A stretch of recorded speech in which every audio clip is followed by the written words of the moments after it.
কক্সবাজারের টেকনাফের সীমান্তে মিয়ানমারের দুদল বিদ্রোহী সংঘর্ষের সময় মিয়ানমার থেকে আসা গুলিতে বাংলাদেশি শিশু আহত হয়েছে।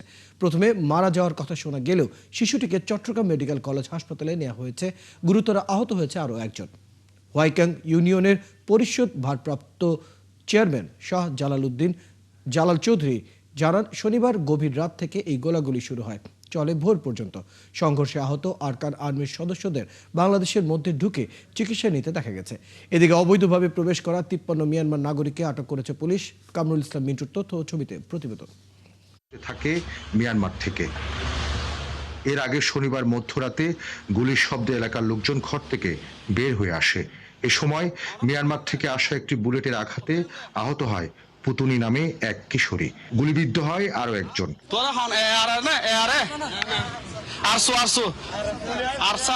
ভোরের আলো ফুটতেই হোয়াইকং সীমান্ত দিয়ে মিয়ানমার থেকে পালিয়ে লোকালয়ে ঢুকে পড়ে গুলিবিদ্ধ রোহিঙ্গা সশস্ত্র সংগঠনের বেশ কিছু সদস্য। তাদের চিকিৎসায় সহায়তা করে এলাকার লোকজন। গোলাগুলির শব্দ থামার পর কিশোরী নিহতের ঘটনায় বিক্ষোভে ফেটে পড়েন এলাকার লোকজন। এ সময় তারা রাস্তায় বিক্ষোভ করে। তারা বলছে, দিনের পর দিন এরকম অবস্থা চলতে পারে না।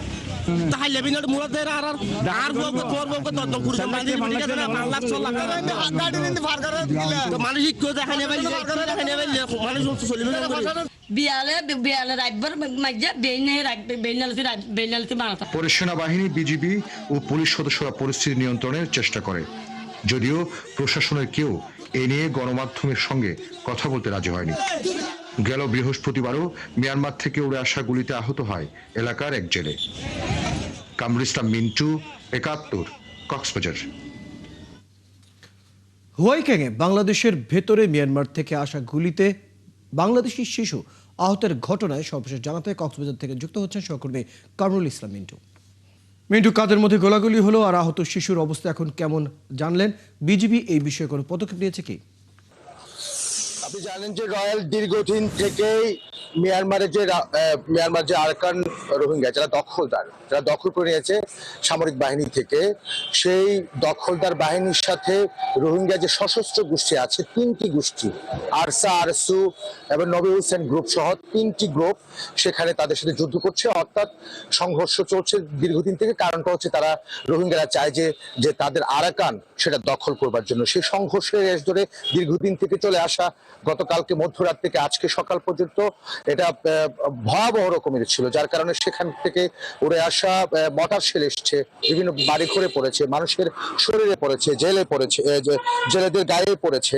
অর্থাৎ একটা আতঙ্ক, উৎকণ্ঠা সীমান্ত এলাকায় আছে। এবং আপনি বলে দিলেন যে একজন আহত হয়েছেন, দুজন আহত হয়েছে, সেখান থেকে এক শিশু।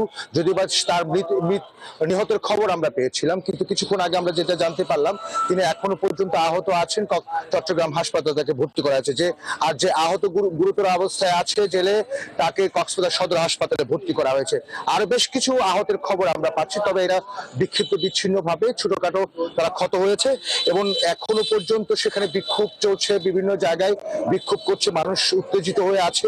কারণটা হচ্ছে এই অবস্থা আসলে দীর্ঘদিন থেকে চলছে, সেটা এখানকার সীমান্ত এলাকার মানুষ সইতে পারছেন না। এটার একটা দীর্ঘস্থায়ী সমাধান তারা খুঁজছেন এবং সেই দাবিতেই কিন্তু সেখানে বিক্ষোভ করেছে। যদিও বা এখন কিছুটা প্রশমিত হয়েছে, এটা নিয়ন্ত্রণ করবার চেষ্টা করছে সেনাবাহিনী, পুলিশ এবং পাশাপাশি সীমান্ত এলাকায় চলে আসা আরাকান সশস্ত্র রোহিঙ্গা গোষ্ঠীর 53 জনকে এখানে ধরে নিয়ে এসে পুলিশি হেফাজতে রাখা হয়েছে। ইতিমধ্যে তাদেরকে কক্সবাজারে নিয়ে আসা হচ্ছে, খুব সম্ভবত তাদেরকে আগামীকালকে আদালতে তোলা হবে। সবকিছু মিলিয়ে রয়্যাল সীমান্ত এলাকার পরিস্থিতি খুবই ভয়াবহ, কারণ প্রতিনিয়ত গুলির শব্দ আসছে, প্রতিনিয়ত মর্টার শেল উড়ে আসছে মিয়ানমারের, এবং এখানকার লোকজন আহত হচ্ছে গুরুতর ভাবে। তাদের জীবনযাত্রা একেবারে থমকে গিয়েছে।